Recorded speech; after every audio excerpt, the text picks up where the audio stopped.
لو لسه صاحي من النوم عايز أقول لك وأنت نايم عمك عبده جاركم راح لعمك فهيم علشان يستلف منه حبل يربط بيه الحمار قدام البيت. عمك فهيم رد عليه وقال له أنا ما عنديش حبل يا عبده، بس عندي ليك نصيحة هتغنيك عن الحبل. روح اعمل الحركة دي مع الحمار بتاعك، اعمل نفسك بتشد حبل حوالين رقبة الحمار، وقف شوية واتفرج عليه، هتشوف الحمار واقف مكانه ومش هيتحرك طول الليل.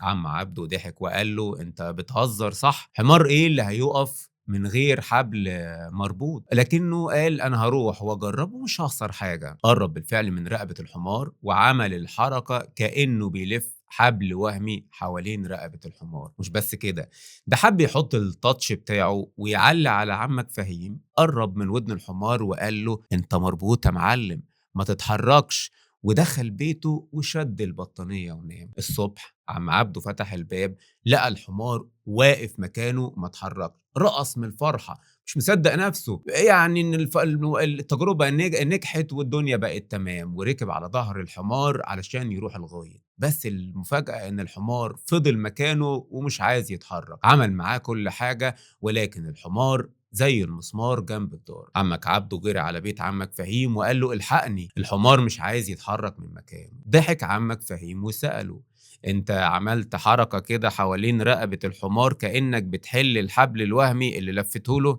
عمك عبده استغرب وقال له لا طبعا، ما هو مفيش حبل اصلا يا فهيم. الجار رد بابتسامة وقال له ده بالنسبة لك، لكن الحمار هو مصدق انه مربوط. عم عبده رجع للحمار عمل حركة كأنه بيحب يحل الحبل الوهمي وقال له يلا يا باشا علشان نروح الغيط. الحمار مشي وراه من غير ما يعند. عمك عبده بدأ يضرب كف على كف.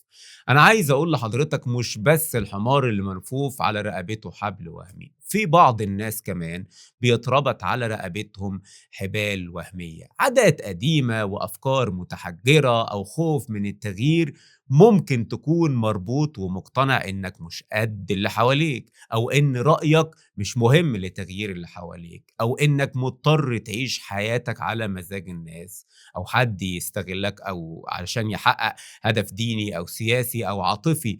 ما تخليش حد يلف حبل وهمي حوالين رقبتك يا صديقي، لأنك مش زي آه لأنك إنسان وربنا كرمك وميزك عن باقي المخلوقات بالعقل.